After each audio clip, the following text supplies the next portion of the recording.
Μιλώντας με μία μαθήτριά μου πριν από μερικές μέρες, χτες ή προχτές, συνειδητοποίησα ότι αν και τα τελευταία 5 χρόνια δουλεύω σε ένα ξενοδοχείο στο κέντρο του Λονδίνου, προσωπικά για τις διακοπές μου προτιμώ τα ενοικιαζόμενα δωμάτια. Εν τω μεταξύ, κάτι που παρατήρησα όσο μιλούσα είναι ότι αυτό το φυτό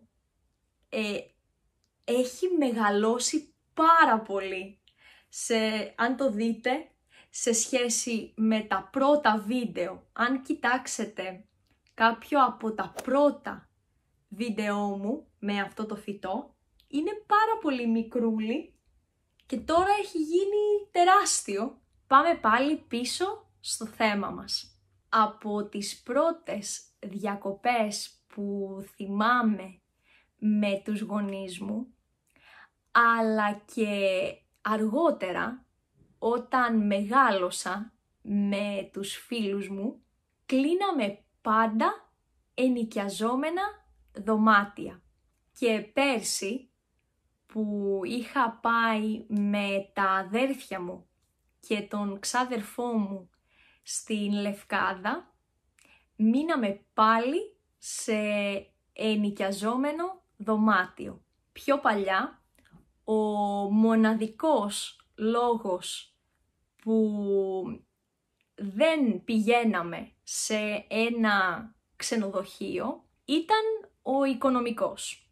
Ήμουν φοιτήτρια, όπως και οι φίλοι μου, και μόνο σπουδάζαμε. Δεν δουλεύαμε για να έχουμε τα δικά μας χρήματα, οπότε τα ενοικιαζόμενα δωμάτια ήταν η καλύτερη λύση. Αργότερα όμως ανακάλυψα κι άλλους λόγους που προτιμώ να μένω εκεί αντί για ένα πολυτελές ξενοδοχείο με πισίνες και πρωινά. Αρχικά, εξαιτίας της φύσης τους, δηλαδή ότι είναι μικρές οικογενειακές επιχειρήσεις, αυτό σου δίνει την ευκαιρία να έχεις μια άμεση επικοινωνία με τον ιδιοκτήτη. Η ατμόσφαιρα είναι πιο ζεστή και το κλίμα πιο οικογενειακό. Θυμίζει, τουλάχιστον σε μένα, την παραδοσιακή ελληνική φιλοξενία. Για παράδειγμα, στις δεύτερες διακοπές που πήγα με τους δικούς μου, ο μπαμπάς μου έγινε πολύ καλός φίλος με τον ιδιοκτήτη. Έτσι, κάθε μεσημέρι μας έφερνε είτε φρούτα, είτε λαχανικά από τον κήπο του. Επίσης, πολλές φορές κανονίζαμε να πάμε μαζί για μεσημεριανό ή βραδινό σε κάποια μικρή ψαροταβέρνα. Οι άνθρωποι που έχουν αυτά τα σπίτια είναι συνήθως ντόπιοι και γνωρίζουν πάντα τα καλύτερα εστιατόρια με το καλύτερο φαγητό, το πιο αυθεντικό, αλλά και τις ομορφότερες παραλίες. Μαζί τους θα ανακαλύψεις κι εσύ τα μικρά διαμαντάκια του νησιού ή της περιοχής που έχεις επισκεφθεί.